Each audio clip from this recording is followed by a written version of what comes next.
Welcome to another episode of Peers Over Beers, your favorite digital and social evangelist podcast, with your industry veteran hosts, Michael Sandoval and Chris Tetzel. This podcast starts now. Hello, and welcome to another episode of Peers Over Beers. I'm one of your hosts, Michael Sandoval. And I'm your second host, Chris Detzel. Nice to see you again, Chris. I hope you're doing well. I'm doing well, man. How about you? Oh, very good. Well, yes and no, kind of good. I messed up my knee this past weekend Oh my gosh.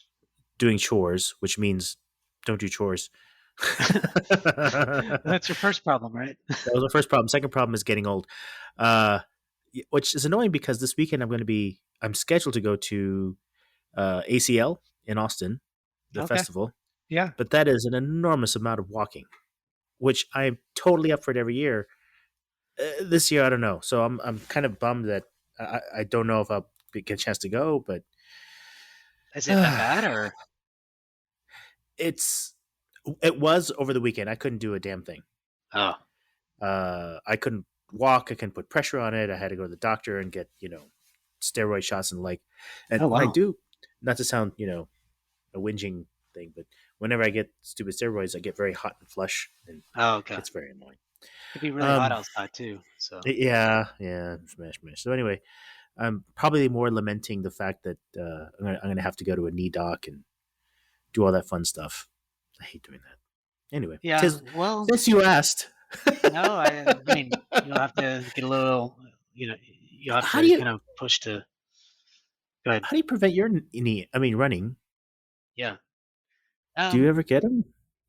Yeah, my knees hurt a little bit. It's not from running. I guess maybe my ankles sometimes hurt sometimes, but you just have to um, do the right stretching or the right activities. So like for example, if all I did was run, which lately it Yeah. is, um, then kind of my knees start to hurt a little bit. I did have surgery on my knee a couple of years ago, Mm. and um, but after that, man, it was awesome. Like it hurts probably instead of 50% of the time or 60 or more, now it only hurts like 4 or 5% of the time, like not during the run necessarily, but like afterwards it aches a little, but Mm. it's not bad. I just, I don't do too much, but I do enough. I don't know how to explain it, but you just have to make sure you just take care of it, man. I mean, you never know, like chores and stuff just bend you down wrong or something. Yeah, that's what it was. It was just I was being stupid. Just,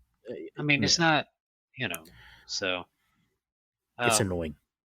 it is. So we got a Anyway. good topic today, I think. Yeah, I was gonna say Shit. enough of my whinging. Yeah. So you had some really good questions. I don't know if you want to talk about how they came about, but I always love these kind of thought-provoking questions. Yeah, I got them from. So we're doing an Ask Me Anything from Higher Logic in the next couple of weeks at their super forum. So I just got the questions from there. We're not going to answer all those questions, but I thought they were really good ones for us to kind of bring up here on Peers Over Beers. Well, then shoot, sir. So first question, and probably the one we'll cover all this entire episode because it deserves its own episode. What are your key things for a community manager to track, and which are the KPIs you should share back to the value of a community to your stakeholders? Oh, that's a juicy one. I love this one. I know you would. And we've sort of talked about metrics in the past, but not really like this. Yeah, because there's actually a two-part question here. One is, it sounds like there are certain KPIs you as a community manager need to focus on. Mm-hmm. We've talked about those things a lot. The second part of this question is a more interesting piece, which is what should you share back to stakeholders to talk about its value? Yep. Which is interesting. I kind of want to address that first before the other ones. I feel we can cover that first part. I think we've done it a few times, but we can reassess some things. But I'm going to let you cover that first, but I want to say this with the... Go ahead. Why don't you go and do... Well, then go ahead and start into it.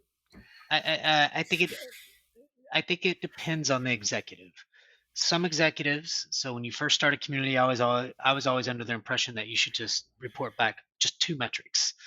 Basically just two things that are easy: registrations and whatever. Like could be page views, could be sessions, or not necessarily sessions, but maybe like unique visitors is always a good one because that's probably I like that one. But it was just two things.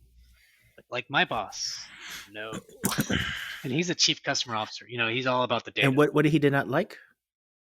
No, he didn't. He liked it, but he wants Oh, more.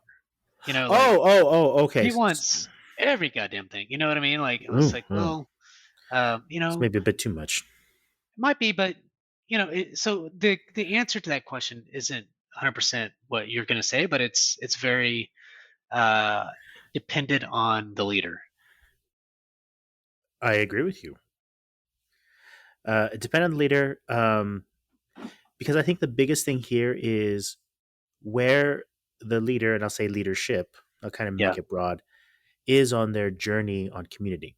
So if they're advanced, then they understand it completely. It's less you have to explain yeah, versus you're going to have to now bring them along. Where things like registration to kind of show activity, they'll get it because it's something they know. yeah. Well, that's an Facebook easy requires metric, right? registrations, right? Yeah, Exactly correct. And there's some other things we could talk about, but then that's one area. The second, if they're in the middle, then you can get sophisticated with like how much SEO is driving some of your backlinks into your product, how you're actually driving product conversion, loyalty metrics, and then sounds like your boss may fit more in the first or second quadrant, but he's definitely more in the upper. He just wants it all. And when you have very advanced leaders, you can talk in terms of offset costs yeah. and the magic thing about how it's part of the support organization is broadening your reach and making it easier for the enterprise to do business. It becomes a loyalty mark, I but you need think a lot of time to also, get there. yeah. Let me say this is let's we know that community can do some really good things with support questions, support deflection, and all that kind of stuff. Trying to get to that is slightly difficult, but it is a huge ROI for a business. The other piece, though, is something that my boss asked for, which we're not there yet, but he pushes me to kind of think this way. Um, and one of the metrics that he wants to get to, and it really goes off into others. So the reason I'm saying this is that you have to have um, a goal, a plan to say, well, we're only here, we've got these metrics, but to truly provide business value to the business, we have to get over here, right? So, for example, you could track all these other things. Even Hmm. if you track them, what, why are you tracking them, and what are you trying to get to?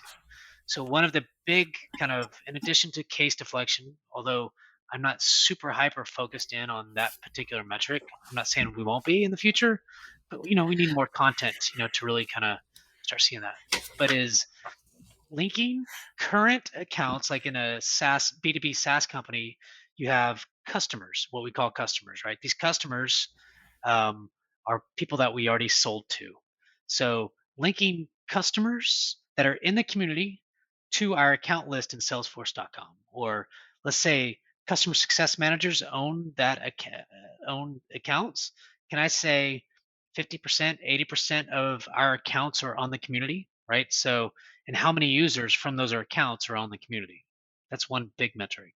Does that make sense? Say it again. I'm writing it down. Yeah.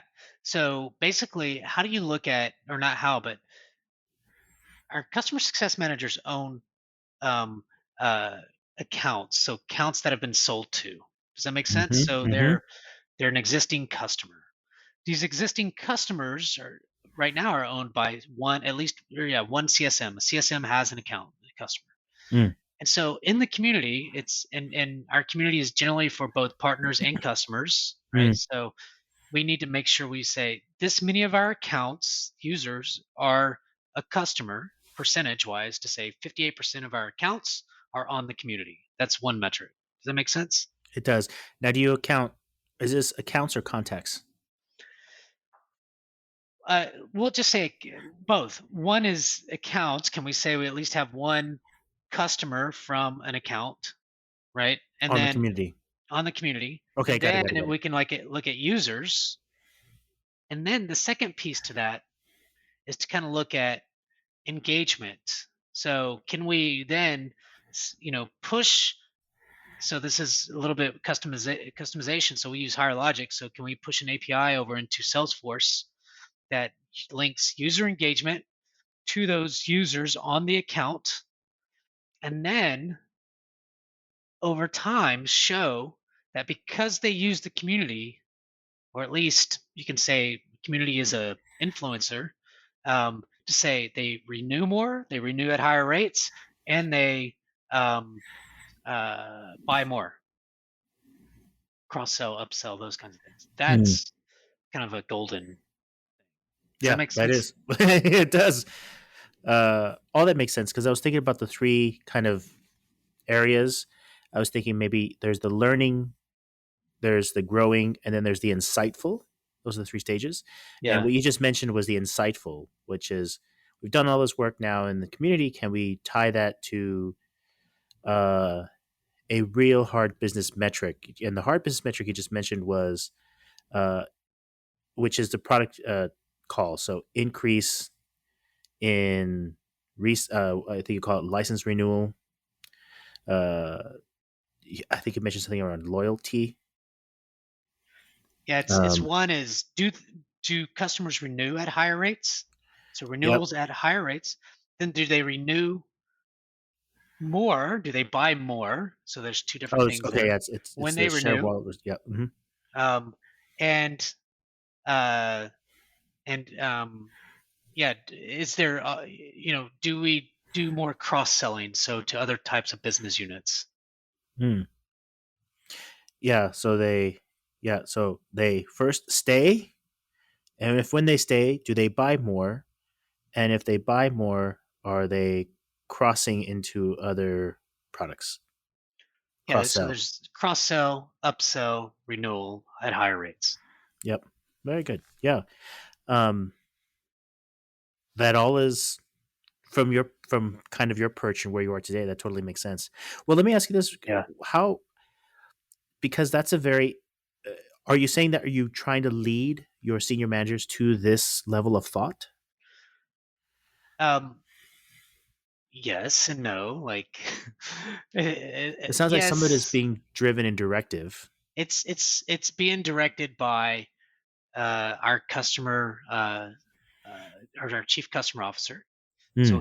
he wants that data. Now he understands that you can't easily go get it right now because today the community is disconnected from all business systems.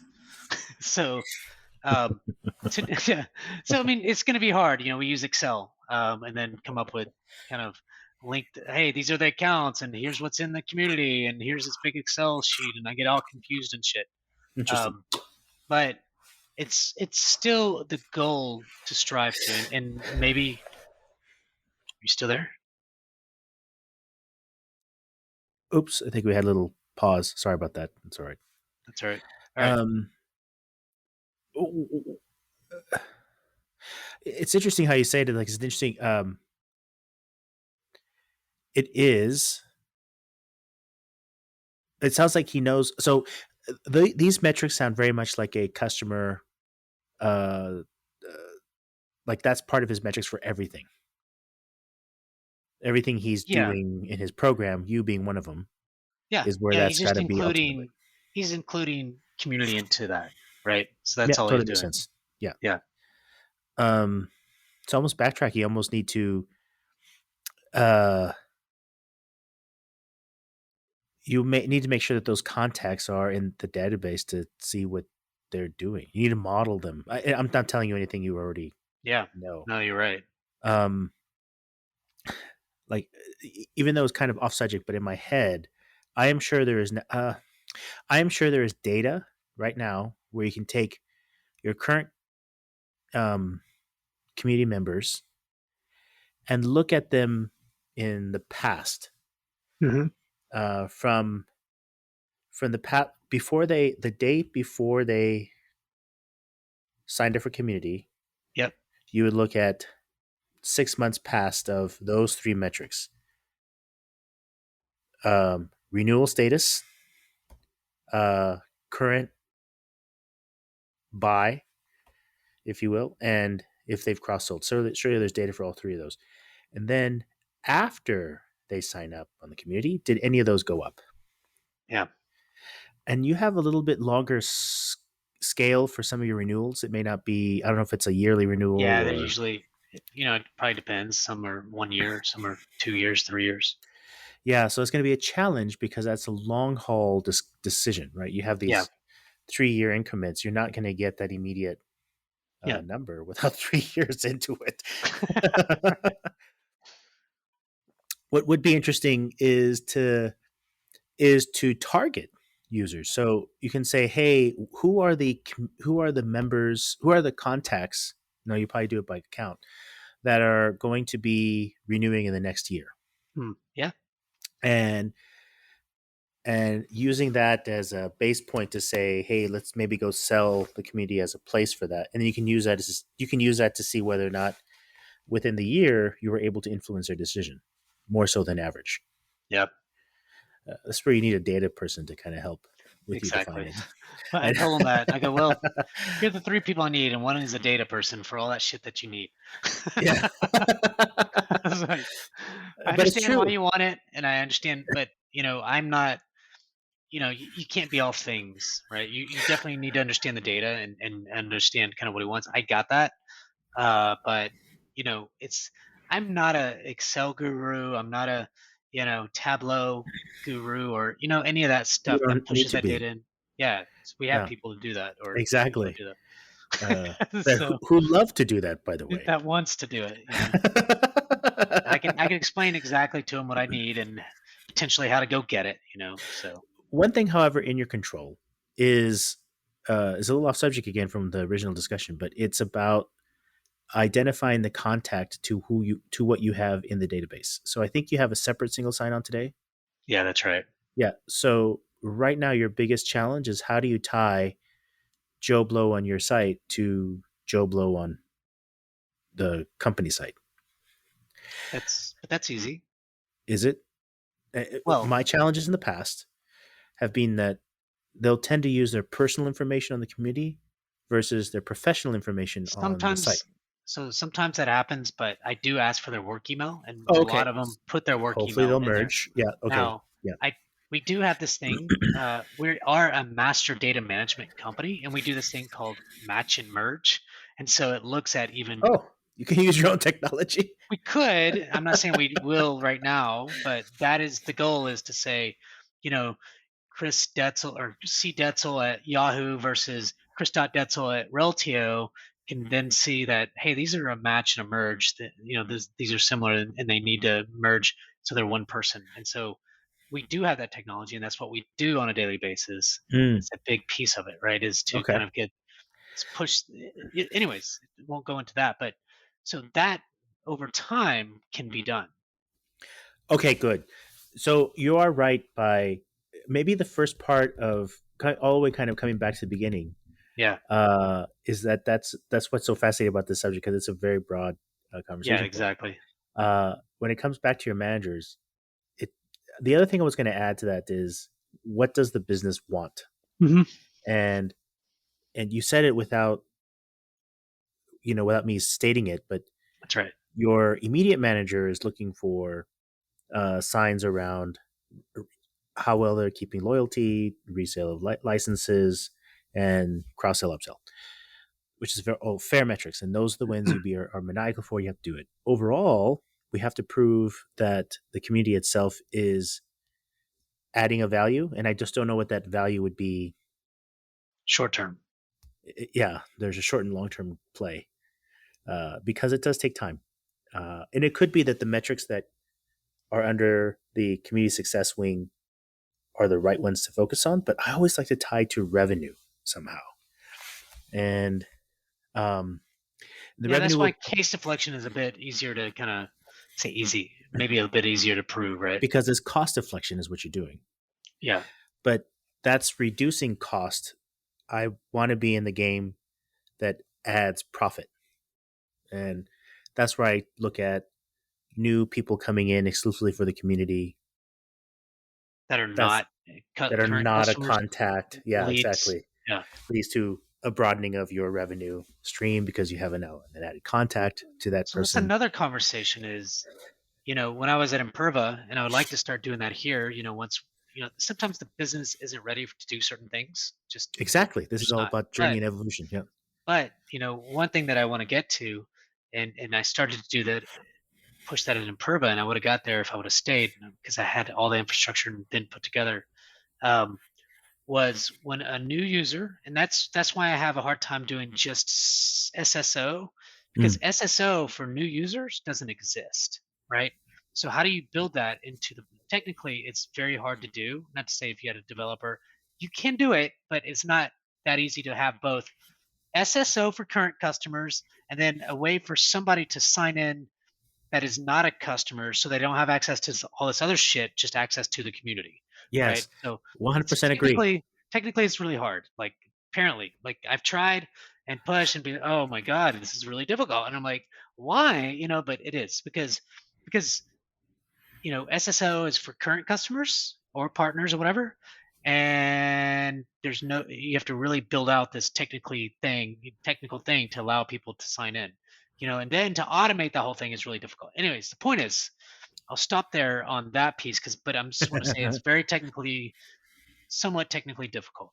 But if there's a way for current customers to do SSO, you have that easy way for login and everything else. But also, when a new user from another company that you don't have, there's two pieces to this too. It logs into the community, then in my mind it goes to like a CRM and it's looked at as a lead. So salespeople can work that lead, but then they also have access to community, right? They can Yep. post, they can Yep. look, they Yep. can do Yep. whatever they Yep. want. The other piece to that though is expansion on um, the account side.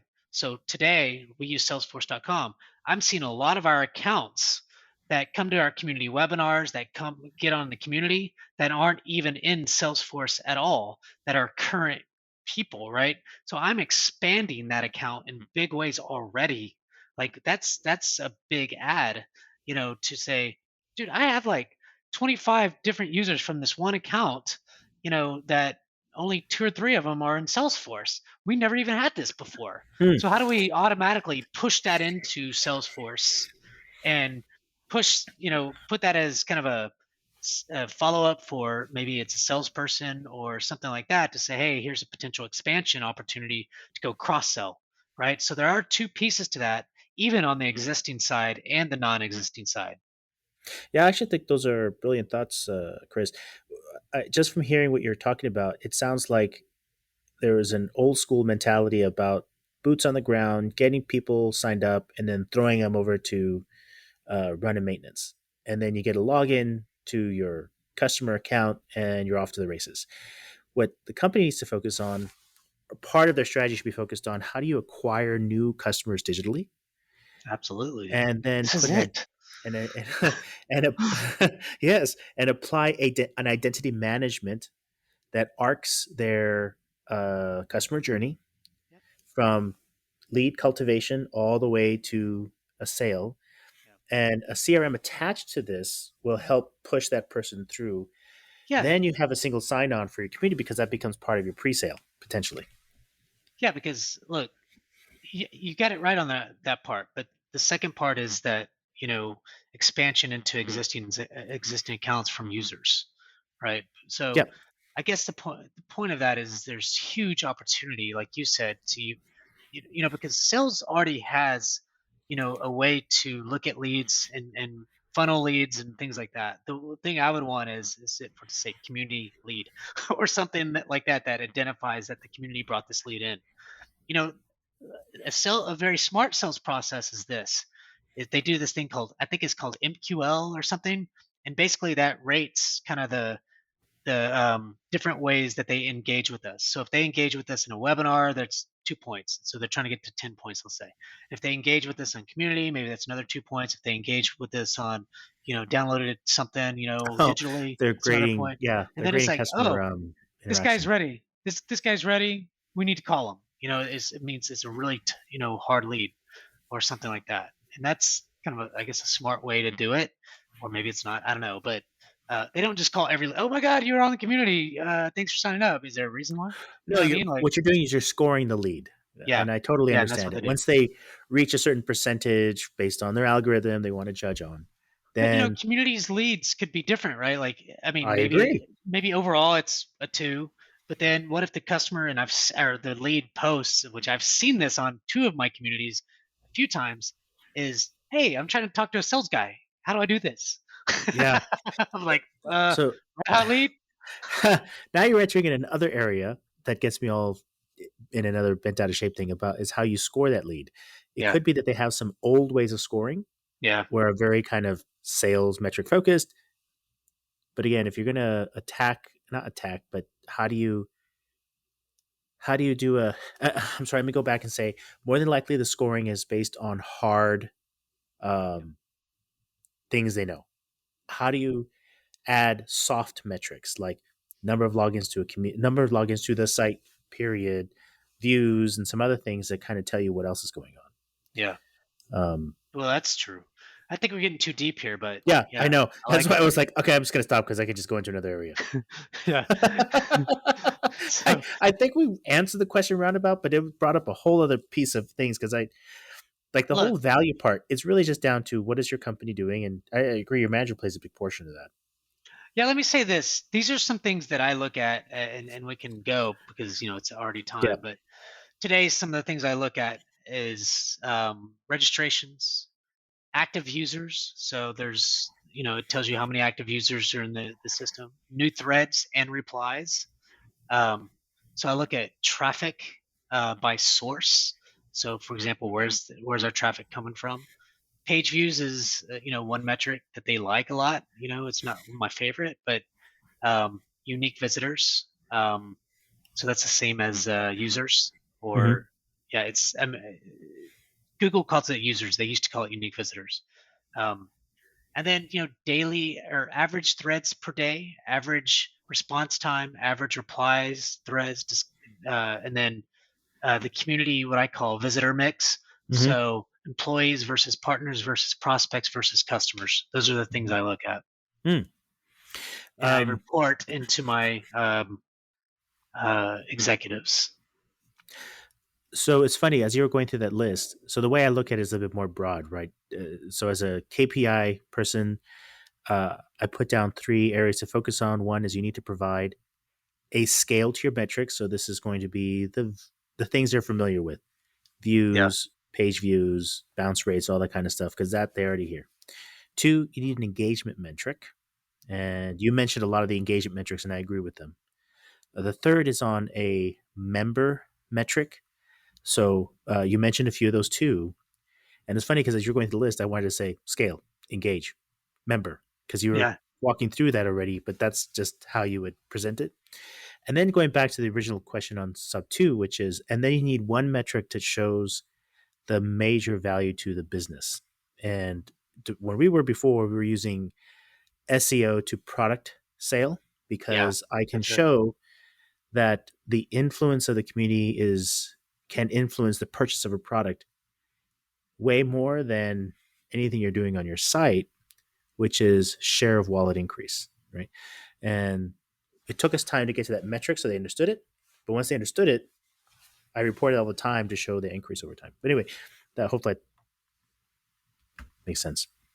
Yeah, it was that we can go here shortly, but it was that metric that what percentage of our traffic are we leading to the e-commerce site? Yep, That was your big.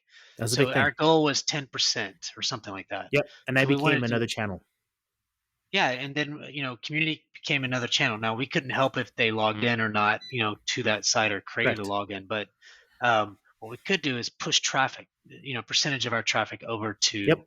the e-commerce sites directly, which Yep. to me is brilliant. It's like I look back on the things we did at Rexel. It was just nobody. I don't think many people appreciated that. No, they Like didn't, which is crazy. It was like, you guys don't know this is solid stuff.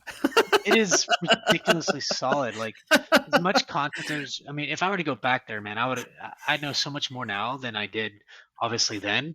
I Yeah. feel like that I could just make way better impact. Maybe I can't. That is a tough organization, but still, I mean, Uh, it was just what we did. I've never done that before again. It's like, dude, I want to go do that again. yeah. The fun thing is it becomes part of your knowledge, and you go, okay, I know I can do this. I know I could do that.